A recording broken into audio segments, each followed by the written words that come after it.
Okay, here we go. Intro three. Hey, I do want to remind you guys. I know this is a long, tedious run. It's actually fortunate that you're able to watch it on Zoom. Then you can speed it up. You don't have to, um, you don't have to take the length of time that took me to create it to actually watch it. And I enjoy doing that. I mostly watch stuff at least 1.2 speed or something like that. If you don't have the capability of doing that, use a Chrome browser. So download Chrome, use it, and you can add a video speed controller as an option to Chrome. Just one of the attachments you can add to Chrome. So you probably have seen me or will see me in this video. Go up to the corner of the screen, click on a button, and it speeds up um, the playback. So you guys are lucky. I just looked at. Well, it doesn't matter. I just want to remind you once again, please. Um, you know, watch this entirely, and then at the end, in the last video, I will give you a gift for doing so, in the format of a huge savings on my services, um, and so that way, if you know, for some people, the technology, they just don't want to be bothered, or it gives them a headache trying to think about it.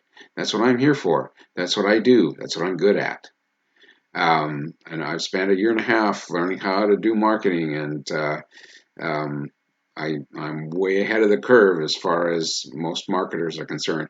I am part of a couple of marketing groups that are really savvy. These guys stay on top of it. One of them they have an agency that caters to huge names in the business. Um, so let's get on with part three. Oh, I wanted to mention to you as well. I also noticed that when I'm editing the playback, when I'm watching through it, there are things that I talk about that I assume that you can see when I'm sharing my screen, different controls that you haven't been able to see. So what you should do is just play with it. Just start Zoom up, do a video conference with yourself, save it, and then watch it so that you have an idea of what the people who are watching you are going to see. Play with this thing. It's, yeah, like I say, you can get the free version. You can play with it as much as you want. You can have as many conferences in a day as you want and stuff like that. Get used to using it. It's actually pretty easy. And there's a lot of bells and whistles that I'm trying to explain to you. So let's go. Let's get on with the next one. All right. Take a deep breath. Okay. Annotate. So, and we saw that earlier. I can annotate things on my screen if I want to highlight them. So if I want to draw, right now, yeah, I have a drawing pencil, so I can draw a little circle around that. Or I can, if I was a decent artist, I could draw an arrow. That's why I don't use that very often.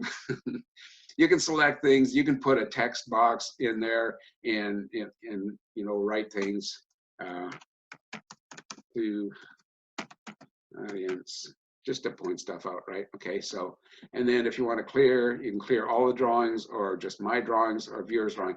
And you see what it says, clear viewers drawings. So people who are watching your Zoom call can draw. If it's a Zoom call, they can annotate on your screen. If you're sharing your screen, they can say, "Hey, what's this over here?" And they can go draw a little line, and you can clear them, right? Um, but it's just another way for people to interact. I believe that the more interaction that you get, the more the more your audience is going to get out of the call. Have them participate, have them chat. When you ask a question, look, you guys, are you happy with this? Do are there any questions? Wait and make sure that you encourage them to participate. It really does make a difference to what they get out of it when they're participating, because then they're going to pay a little bit more attention. Because other people will be responding to their participation too. And then they might strike up a conversation amongst themselves. And I've seen it happen. People are educational. They want to help each other out, right? Okay. So these are some of the things you can do with the annotation. And you can save. So if somebody's drawn let me see now if we can do, not from here. I guess I'd have to do it from, anyway. If I wanted to do something on my screen, I'm selected in text. Let's go to the mouse. If I wanted to do something on my screen, on a notepad, go to class notebook and see what happens. Nothing. If I want to draw a little chart or a graph or make some kind of a notation, I could save that screen for future reference. Okay. Clear it. Get out of there. Go into here. All right. So, any questions? Okay.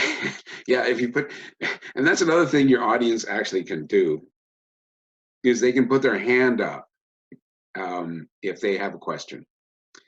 And if you were logged in, I'd be able to show them what that looks like. But what happens is on your screen, a little hand will kind of draw out.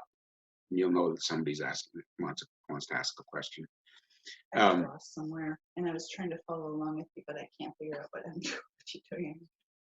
Where are you? Well, I don't know. Okay. Yeah. So onward and upward. Save this meeting as a template.